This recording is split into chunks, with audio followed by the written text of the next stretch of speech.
Retrouvez Ça va chez vous avec Vogelis, groupe Estoria. Habitez comme vous voulez.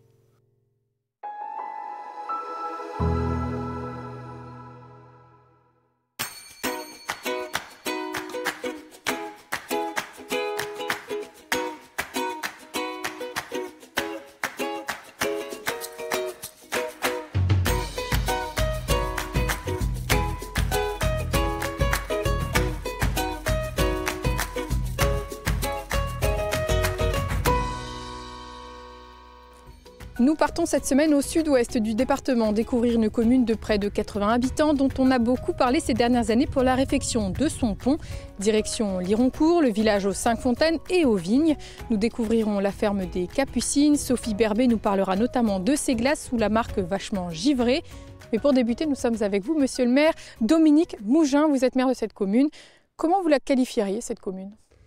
C'est une belle petite commune sur la vallée de la Saône, un village très agréable, avec pas mal de petites particularités. C'est le village de mon enfant, je suis né dans ce village et je suis revenu en retraite dans le village. Et je voudrais terminer les travaux qu'on a prévus, notamment les fontaines dont vous avez parlé là. Eh ben, on va en parler de ces projets dans le village. Comment l'envie de devenir maire est apparue? Alors vous avez fait 4 mandats il y a plusieurs années. Oui, depuis les années 70 jusqu'à 2000. 2001. C'est ça, et ensuite vous êtes revenu, là vous nous le disiez, donc en 2019. Je suis revenu et on m'a demandé si je voulais reprendre la place pour régler le problème de ce pont là, dont vous avez parlé aussi. Ça a été un sacré projet, ce pont. Le pont a été fermé pendant 4 ans. Ça causait énormément de problèmes pour les agriculteurs, les commerçants, le bus scolaire, les infirmières qui étaient obligés de faire 20 km de détour parce qu'il manquait 160 000 € à l'époque. Et j'ai fait appel en dernier recours à la Fondation du patrimoine. Et on a eu énormément de dons et on a pu finaliser ce projet. Donc, voilà. Ça y est, maintenant le pont est on n'en parle plus. Non, on n'en parle plus. Et on l'a refait, il a un certain cachet parce qu'on l'a refait dans le style qu'il existait avec des poutres. Parce que l'ancien pont, c'était Gustave Eiffel qui avait fait les plans du pont. Donc on a remis en valeur les poutres en fonte. Voilà, et il est magnifique ce pont maintenant. Une belle fierté dans le village. Alors on est dans les vignes. À Lironcourt, il y a encore des vignes.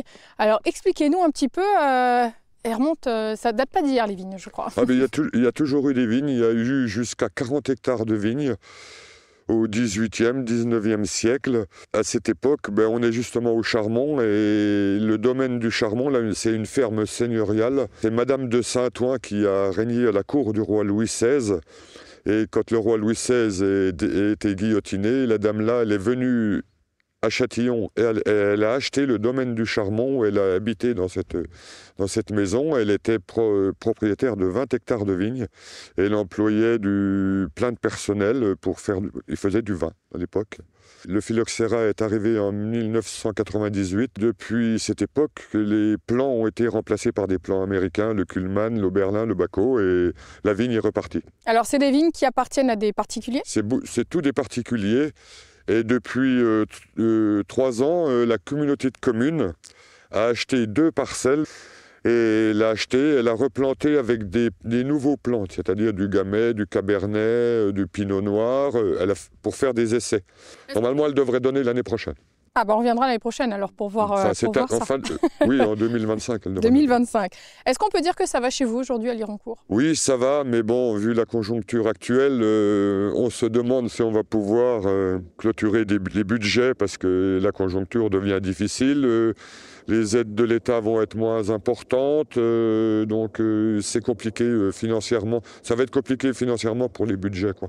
Mais bon, à la commune de Lironcourt, on a fait beaucoup de travaux, énormément de travaux. Tout est fait, le réseau d'eau est fait, l'éclairage public est enfoui, les routes sont en bon état, donc le pont est refait, les bâtiments communaux sont refaits, on a une superbe salle des fêtes.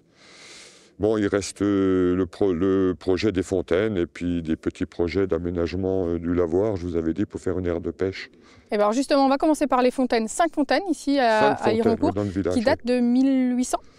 Ça date de avant 1800. Avant 1800. C'est un agriculteur de la ferme de l'Étang qui est sur la commune de Fignével qui a fait don d'une source à la commune de Lironcourt.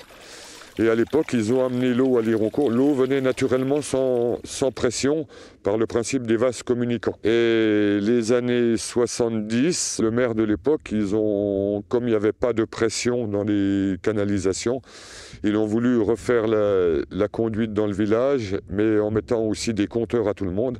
Et ils ont supprimé les tuyaux qui alimentaient les fontaines. Et l'eau, elle venait, c'était très agréable d'avoir les fontaines en eau, quoi. Donc c'est l'objectif aujourd'hui de remettre ces fontaines en eau. C'est notre projet, donc j'ai fait appel à l'ATD là pour l'étude du projet. Donc normalement, on aura les résultats le 3 décembre là.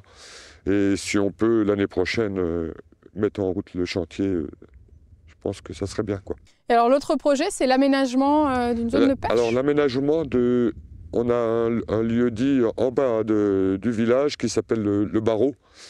C'est un petit pont en pierre qui date aussi des siècles et des siècles pour traverser la Saône, une passerelle qui allait à Grignoncourt.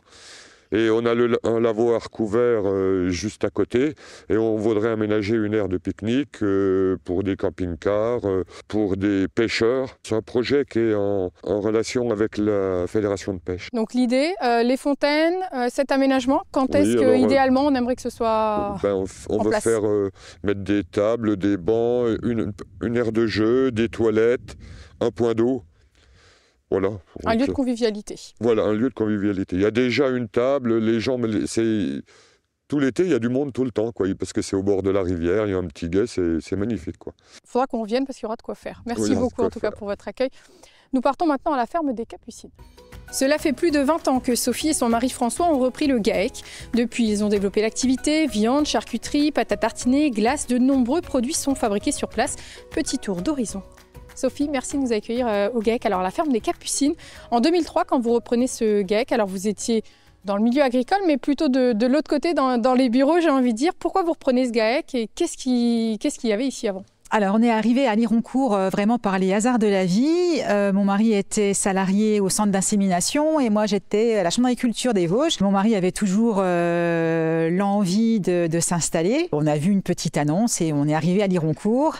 On a visité l'exploitation, ça nous a plu et en fait l'exploitation était pour 2 personnes, pas pour une personne seule.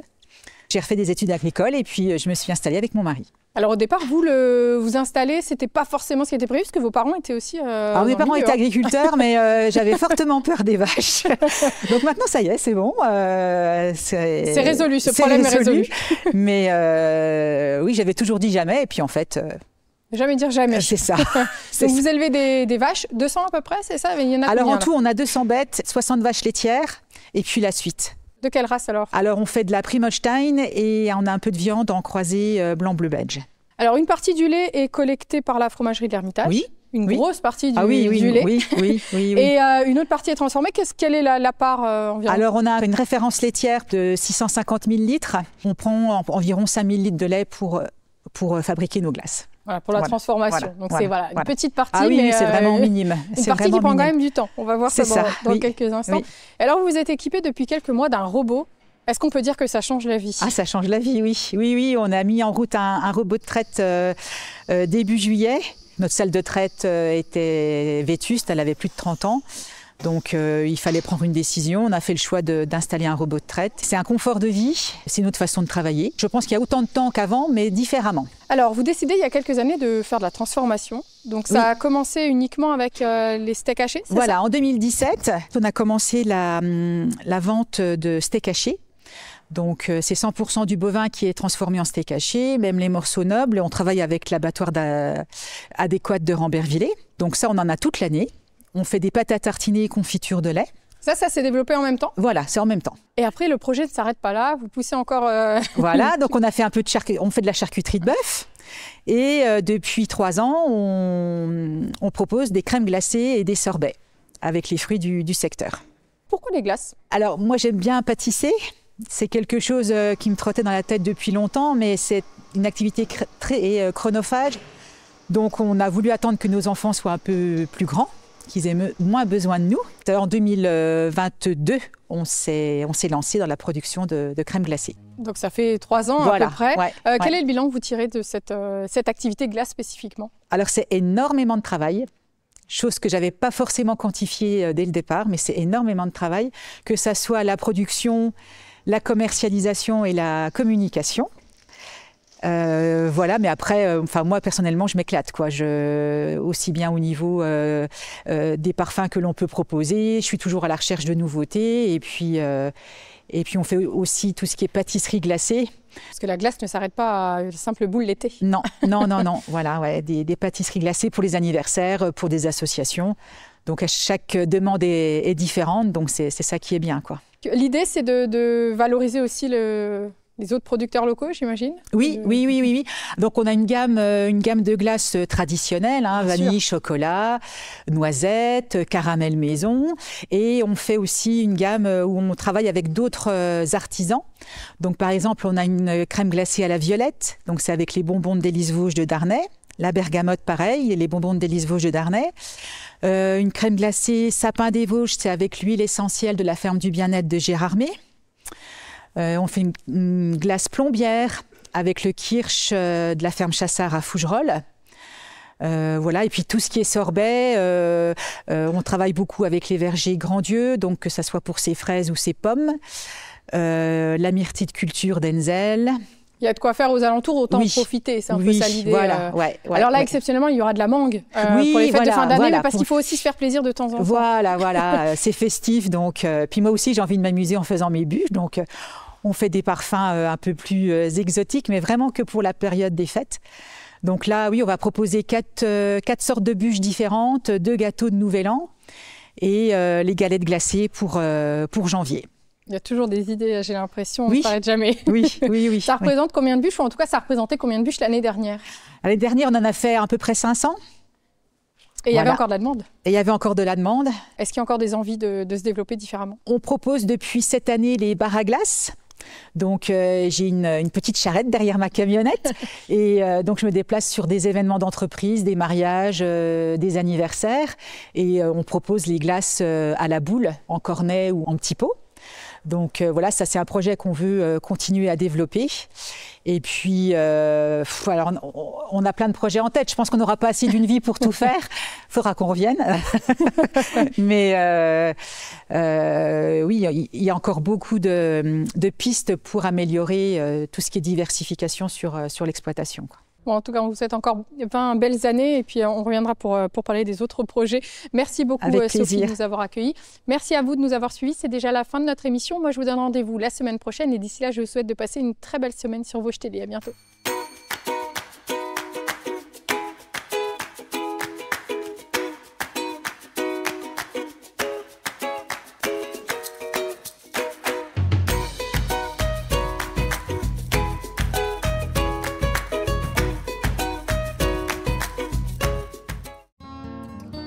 C'était Ça va chez vous avec Vosgelis, groupe Estoria, habitez comme vous voulez.